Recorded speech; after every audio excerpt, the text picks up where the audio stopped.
After disappearing for almost 2 decades, how would this famous face look? Is she still alive? National Geographic photographer Steve McCurry hunts for a beautiful girl he saw 17 years ago. He snapped this famous photo of her, but didn't get her name. She was young and scared, a refugee from the war in Afghanistan. He called her the Afghan Girl. She has become really the icon of the Afghan struggle. Her plight and her situations really come to symbolize what's happened here over the last 2 decades.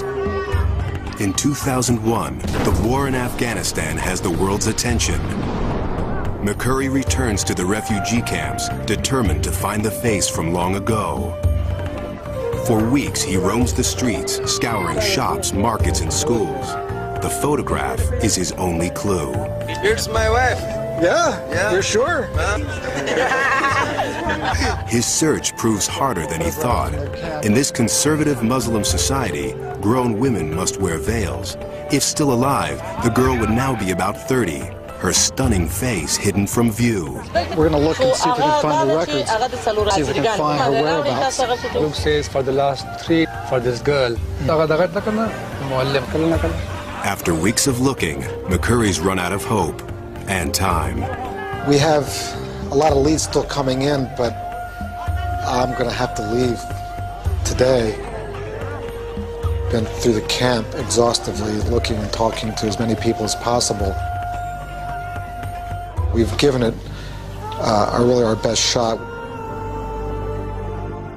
But shortly after McCurry leaves, an Afghan refugee approaches the TV crew. He says he knows the girl from the photo. But the woman now lives hours away near Tora Bora, across a border that swallows lives.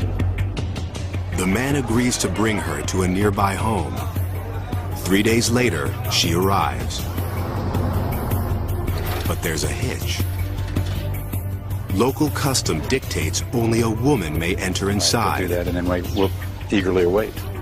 Associate producer Carrie Regan goes forward, alone.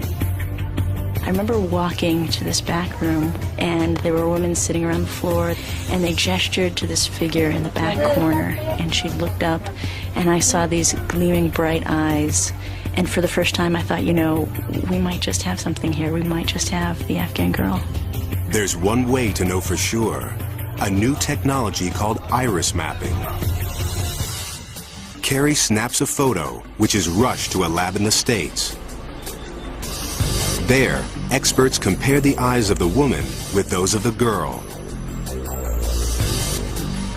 The colored part of the eye is called the iris. The computer maps its subtle pattern. It's as distinctive as a fingerprint. And these two sets match. The Afghan girl now has a name, Sharbat Gula.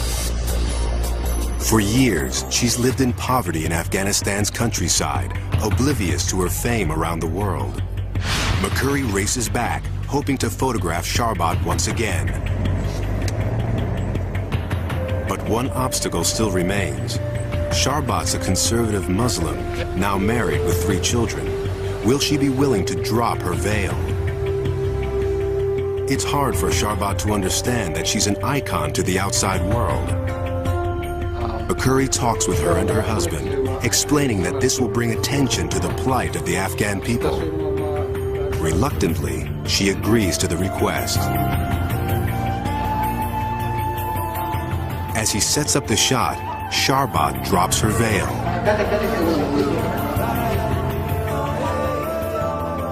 The famous eyes flash defiantly, again capturing the attention of the entire world. Sharbat's face reveals the sorrow of war, but for McCurry, it sends a message of both courage and hope. The fact that she's lifted up her burqa and revealed her face to the world, essentially, is sort of a minor miracle. These adventurers have traveled beyond time and boundaries to make amazing discoveries that broaden our understanding of the world.